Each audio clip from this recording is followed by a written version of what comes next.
یہ شعر بڑا کم، اللہ کے محبوب نے اعلان کیا ہے، میں جان علی کی ہوں، میری جان علی، میری جان علی ہے۔ یہاں پر ایک قرآن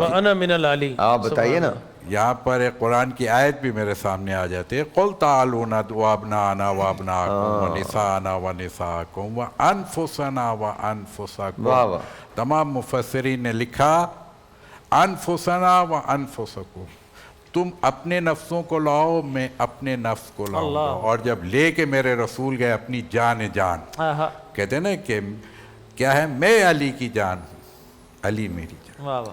یہ دونوں کس طریقے سے، اور یقیناً اس میں کوئی شک کی گنجائش ہی نہیں بنتی ہے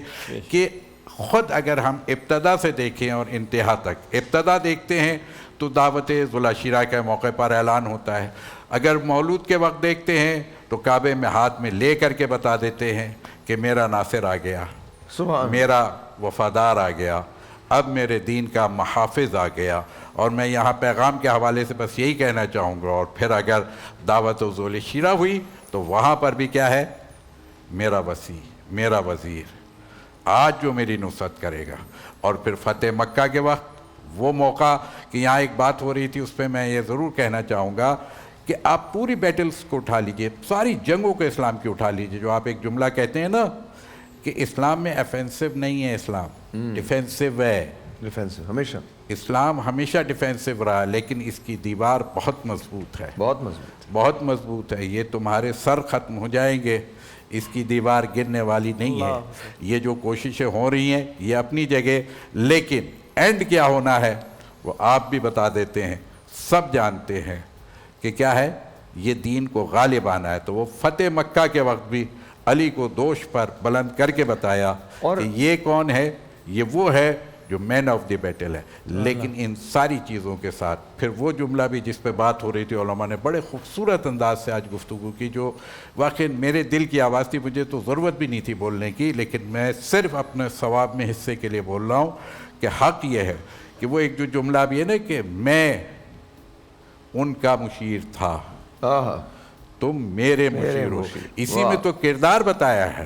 اسی میں حضرت علی نے اپنے کردار کو پنہا کیا ہے کہ دیکھو کس طریقے سے تمہیں دنیا میں رہنا ہے۔ رسول کے زمانے کے علی اور تھے، رسول کے بعد کے علی اور ہے، فتح مکہ سے پہلے کے علی اور تھے، فتح مکہ کے بعد کے علی اور ہے، ہجرت سے پہلے کے علی اور تھے، ہجرت کے بعد کے علی اور ہے۔ یعنی ہر روز ایک نیا انداز، ایک نیا کمال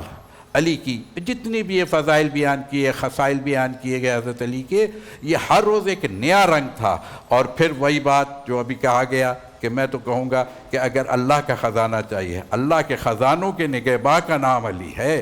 اگر تمہیں اللہ سے خزانہ چاہیے تو نگہبان کے پاس آنا پڑے گا، اور اگر میرے رسول کے مدینہ تک جانا ہے تو در مدینہ تک آنا پڑے گا۔ یہ علی وہ ہے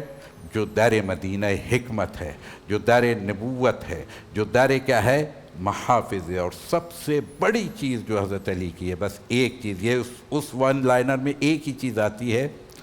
کہ قرآن کے حافظ بنو، بلکہ قرآن کے محافظ بنو، سبحان اللہ، اسلام کے محافظ بنو۔ تمہارے قلب میں یہ زبان پہ صرف مسلمان نہیں رکھنا، علی زبان کا مسلمان نہیں تھا، علی قلب کا مسلمان تھا، جس کے لیے کہ لما يدخل الایمان فی قلوبہم۔ وہ جو ہے نا کہ رسول کے پاس آ کے کہتے تھے تو رسول یہ جملہ کہتے ہیں ابھی تمہاری زبانوں تک ہے، ہم وہ والے مسلمان ہیں، ہمیں وہ مسلمان چاہیے جس کا ایقان یہ ہو، جس کا ایمان یہ ہو کہ لعاب دہن سے آنکھ ٹھیک ہوگی، لعاب دہن سے گویائی ملے گی۔ ایک اور صورتحال پیدا ہو گئی ہے معذرت کے ساتھ، اب تو ایک اور صورتحال علامہ صاحب پیدا ہو گئی ہے۔ ہم اتنے زبردست ہو گئے ہیں، ہم نے اپنے کینوسز کو اتنا بڑا کر لیا ہے کہ ہم نے اسلام بھی اپنے طور کا بنا لیا۔ جی،